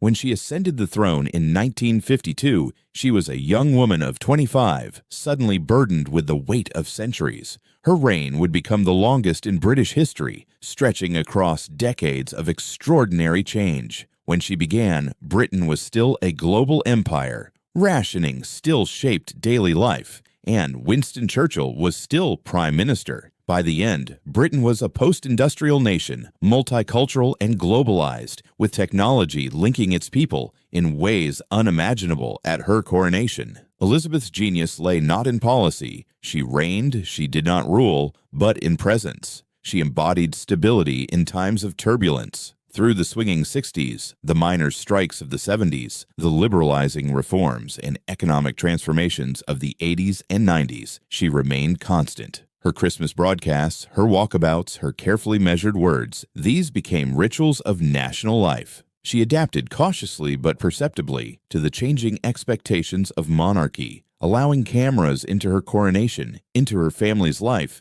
even into moments of crisis. The monarchy itself faced challenges. The divorces and scandals of the royal family. The death of Princess Diana in 1997 raised questions about relevance and modernity. Yet Elizabeth's calm endurance allowed the institution to weather storms. She was both a link to the past, her figure in ceremonial robes recalling traditions centuries old, and a participant in the present, shaking hands with astronauts, visiting newly independent nations, sending messages by email. In her person, the crown survived the passage from empire to commonwealth, from industrial age to digital age. By the dawn of the 21st century, Britain was no longer the imperial titan it had once been. Its global role was smaller, its economy transformed from manufacturing to services, its politics often divided. Yet in its democracy, in its welfare state, in its multicultural society, and in its monarchy, it carried forward the legacies of centuries. The Union Jack still flew,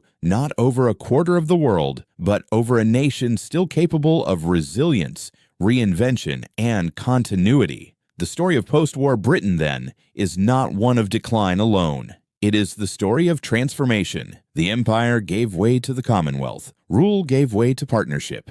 The welfare state gave millions new dignity and security. Immigration gave the nation new voices and rhythms. And Elizabeth II gave the monarchy new life in a world where crowns no longer commanded armies, but still commanded attention. Thus, from the rubble of war to the threshold of the new millennium, Britain passed through another revolution, not of cannons or barricades, but of institutions, society, and identity. It remained a kingdom, still tied to the symbols of throne and crown. But the meaning of those symbols had changed. They no longer signified dominion over continents. They spoke instead of endurance through change. Britain, once master of empire, had become something quieter, but perhaps more profound. A nation bound together not by conquest, but by community. Not by power, but by perseverance. The dawn of the 21st century found Britain at once deeply rooted in its history and profoundly uncertain of its future. The empire was long gone, the Commonwealth a looser family than ever before, and the monarchy, once the fulcrum of absolute authority, had become a symbol, revered by some, questioned by others. Yet, as the new millennium opened, Britain remained a nation of paradox, caught between tradition and transformation, between its place in Europe and its role in the wider world. Globalization reshaped the contours of everyday life. The digital revolution, new migration flows, and the integration of markets brought prosperity for some and dislocation for others. London gleamed as a financial hub, its skyscrapers rising beside the Thames, but many communities outside the capital felt left behind, echoing with the decline of industries that had once defined them. These disparities fed into a deeper debate about national identity. What did it mean to be British in an era of global interconnection? That question erupted most dramatically in 2016 when Britain voted in a referendum to leave the European Union. Brexit was more than a policy choice. It was a reckoning with history, geography, and identity. Supporters spoke of sovereignty restored, of borders regained, of a nation freed from the bureaucracy of Brussels. Opponents lamented the loss of cooperation, the risk to trade, the severing of cultural ties with the continent. The vote revealed a country divided between young and old, city and countryside, England and Scotland, cosmopolitanism and insularity. Brexit became a symbol of the struggle to reconcile a proud past with an uncertain future. For some, it was the chance to reclaim the independence that had once made Britain an empire. For others, it was a retreat from the interconnected world that Britain itself had helped to create. As negotiations, debates, and deadlines dragged on through the late 2000s, the process itself became a national drama, testing institutions and patience alike. The Union Jack, once a banner of empire, now flew as a contested symbol of regained sovereignty to some, of lost unity to others. Through this turbulence, the monarchy remained a point of continuity, yet it too entered the 21st century under the relentless gaze of modern media.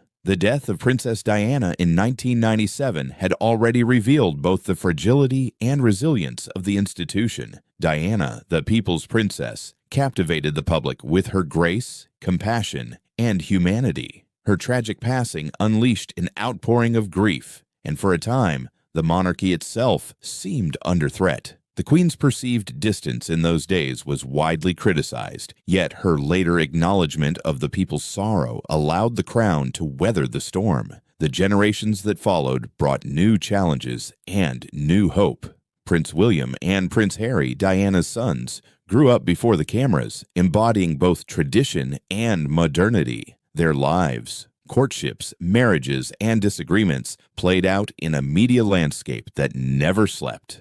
The fairy tale wedding of William and Catherine Middleton in 2011 was watched around the globe. a reminder of the monarchy's enduring power to inspire spectacle. Harry and Meghan's story, in contrast, revealed the strains of tradition under the pressure of modern expectations, raising questions about race, duty, and personal freedom. By the time Queen Elizabeth II marked her Platinum Jubilee in 2022, she had reigned for 70 years, her constancy admired across generations.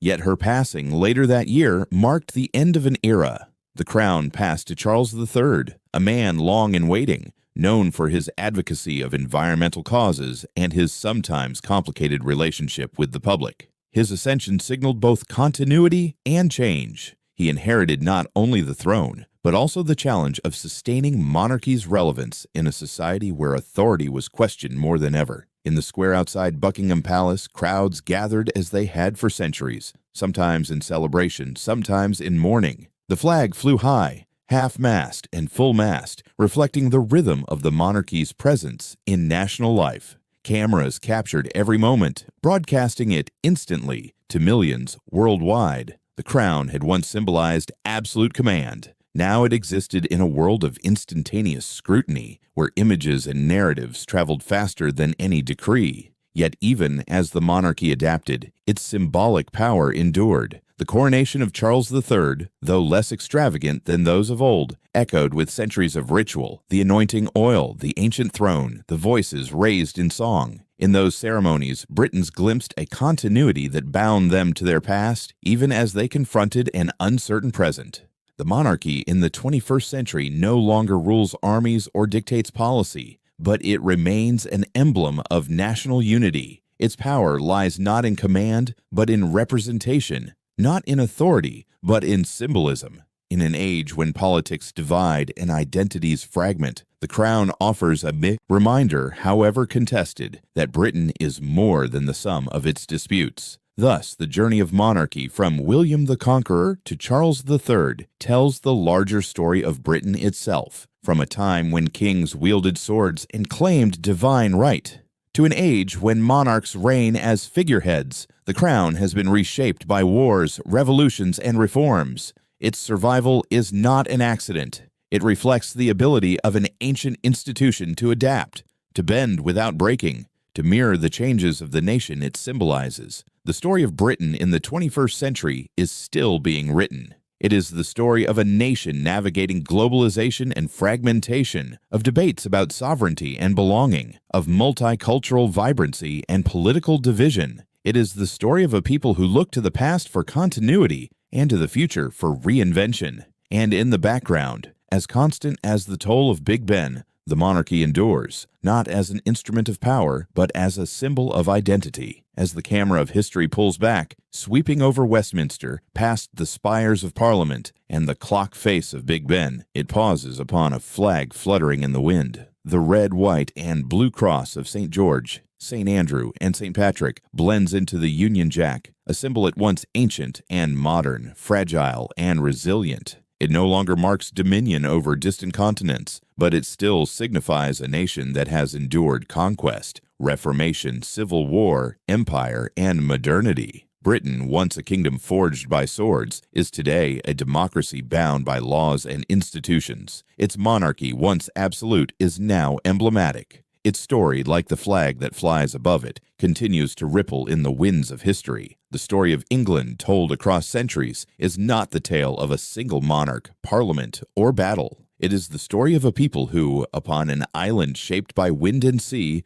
carved out an identity that balanced tradition with transformation, authority with liberty, continuity with change. Looking back, the journey from monarchy to modernity seems inevitable, yet in truth, it was never certain. At each step, choices were made, crises endured, and adaptations forced upon rulers and ruled alike. From the beginning, geography gave England both its vulnerability and its strength. The chalk cliffs of Dover and the waters of the Channel shielded the island from many continental storms, yet they never fully isolated it. Traders, invaders, and settlers, from Celts, Romans, and Saxons to Vikings and Normans, crossed the waters to leave their imprint. England's destiny was always entangled with Europe, even as it forged a distinctive path. The island became both fortress and crossroads, a land apart yet never apart from history's tides. The Norman Conquest of 1066 was the first great turning point. William's victory at Hastings did more than crown a conqueror. It bound England to a continental culture, fusing French and Anglo-Saxon elements into a new identity.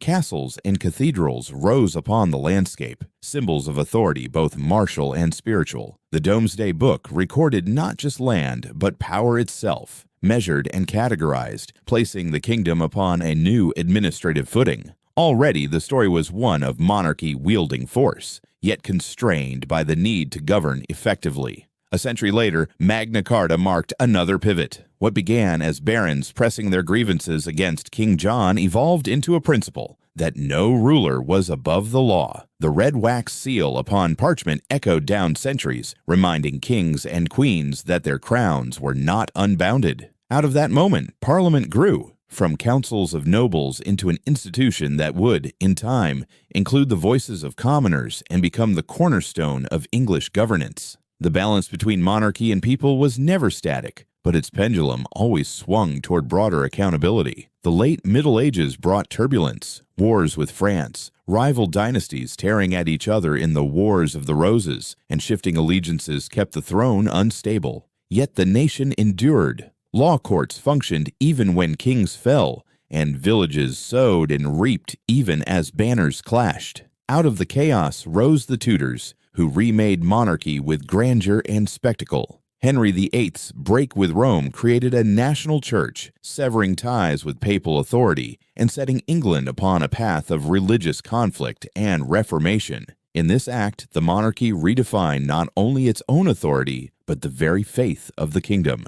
Elizabeth I inherited that divided realm and, through her long reign, presided over a golden age. The defeat of the Spanish Armada was celebrated as a triumph of English courage against overwhelming odds. Exploration carried ships across oceans, planting the first seeds of empire in the Americas. At home, Shakespeare and his contemporaries gave voice to the complexities of human nature, creating works that resonated beyond their time. Under Elizabeth, monarchy became theater as much as governance, projecting an image that bound together subjects under the Virgin Queen's mystique. But the 17th century shattered illusion.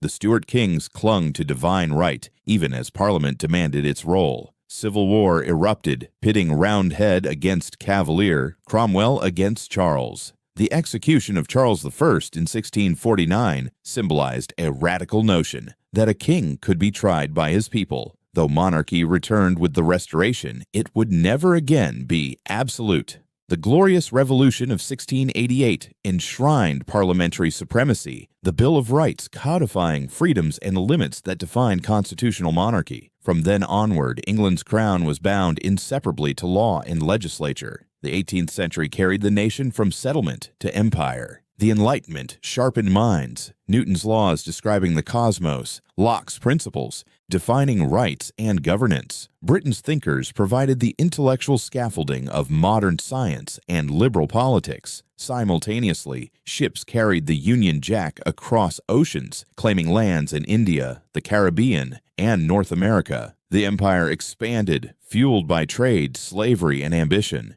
Yet the contradictions were stark. Liberty was celebrated at home, even as bondage was enforced abroad. The loss of the American colonies revealed both the limits of empire and the resilience of Britain's system, for even in defeat it adapted and endured. The Industrial Revolution transformed the nation still further. Steam engines, railways, and factories remade landscapes and lives. Manchester's skies darkened with coal smoke. But beneath that smoke lay a new power, the ability to harness energy, scale production, and dominate global markets. Britain became the workshop of the world, its goods flooding markets, its technology spreading far beyond its shores. Wealth accumulated, cities grew, and new classes emerged. Yet with progress came discontent. Workers crammed into slums, children laboring long hours, and reformers crying out for justice. Once again, Britain changed not by breaking, but by bending, reforming laws, expanding suffrage, and allowing new voices to enter Parliament. The 19th century belonged to Victoria and her empire. Under her reign, Britain reached its zenith of global influence.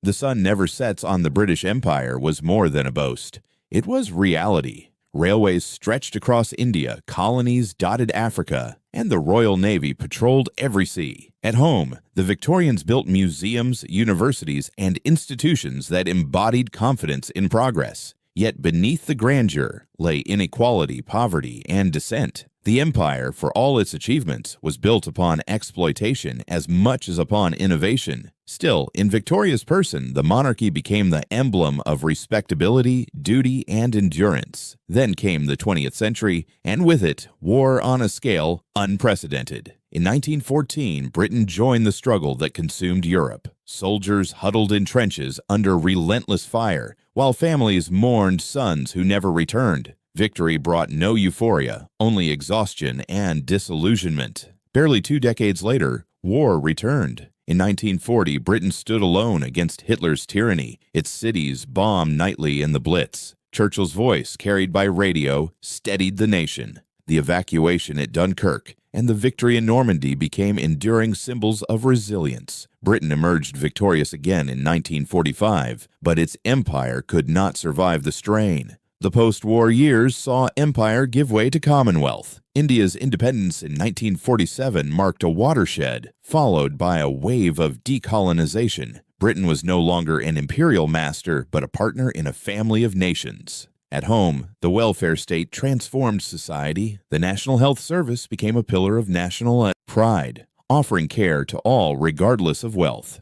Immigration from the Caribbean, South Asia, and Africa remade Britain into a multicultural society, its streets echoing with new voices, its culture enriched by new traditions. Through these changes, the monarchy endured. Elizabeth II, ascending the throne in 1952, became a figure of continuity across 7 decades. She witnessed prime ministers come and go, wars fought, and peace made. Technology transformed daily life, and society alter in ways unimaginable at her coronation. Scandals and challenges arose, yet her steady presence preserved the monarchy's symbolic role. She embodied duty in an age that increasingly questioned institutions. The 21st century brought new challenges: globalization, terrorism, economic upheaval, and the Brexit referendum that fractured political consensus. Britain wrestled with its place in the world. Was it European, global, insular, outward-looking? These questions revealed divisions but also resilience.